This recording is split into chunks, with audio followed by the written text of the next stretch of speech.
Okay, so we're going to re-enable water systems right now.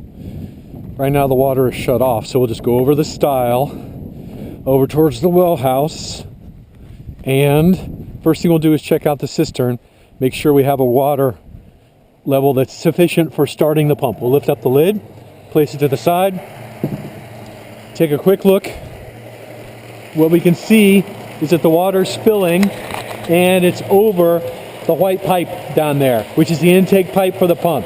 So that's good. We ought to have sufficient water to get operations going. Okay, let's go ahead and put our lid back on.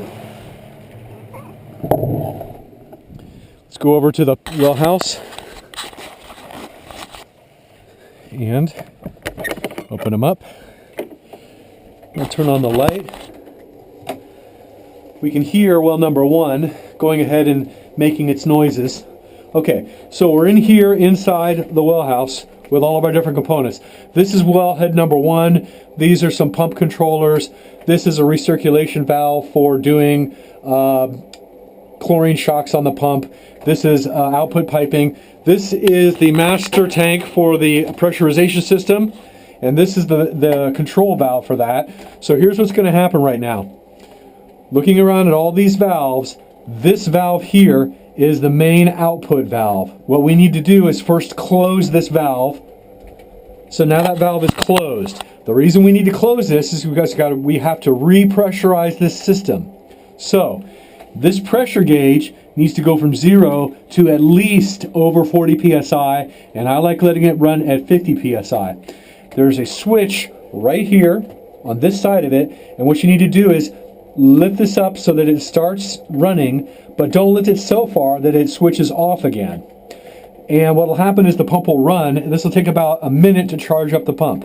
So we're going to go ahead, and once the pump gets charged, we're going to switch gears and we're going to very slowly crack this valve. The reason we have to keep this closed is because this pump is never going to be able to pressurize the system if this pipe and all the miles of pipe down this system are open up. So we have to close it and then very gently bleed it out and let it repressurize. So let's go ahead and start. We're going to take this valve and lift it up, but not too much, and that starts the pump. And you can see from the gauge now that we are going ahead and building up pressure.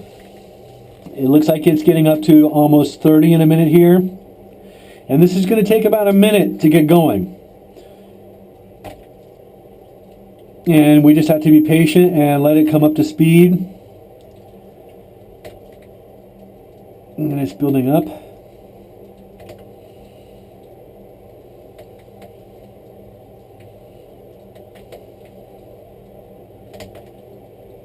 And 34 psi now. And you see my finger is just lifting that up just about 1/3 of the way through its switch travel, as it travels on that axis there where my thumb is. Now we're almost at 40 psi. 39. Just crossing 40. I'm going to go ahead and let it build up a little bit more just because I want this repressurization run to work well for us. Now we're at about 43 psi. 44 psi. 45.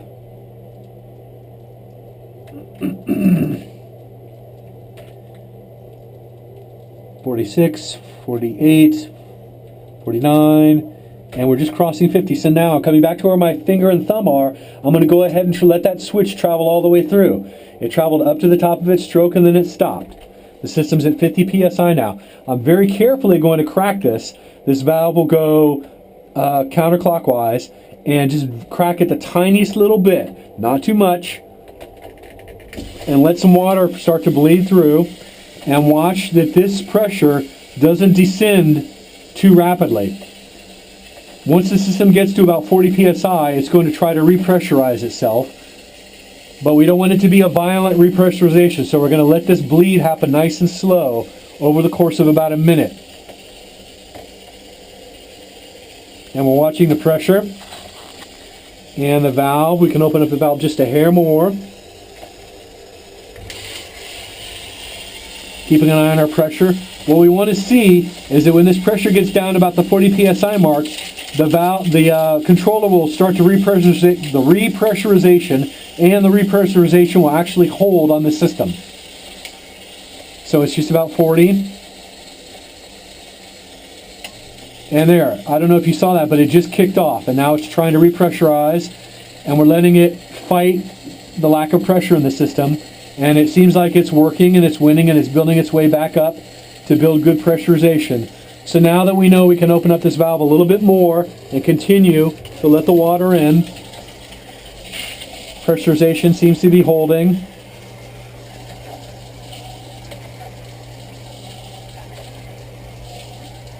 And pressurization still over 40 psi, that's good. Now we'll take this valve and hold them up in just a little bit more. Make sure when you're opening this valve that you don't crank or put your weight on this PVC. For instance, putting a weight vector straight down into here, because this is only PVC. And if you crack this pipe, you're going to be in a world of hurt. You'll have water shooting all over the place and a nice midnight repair to get done.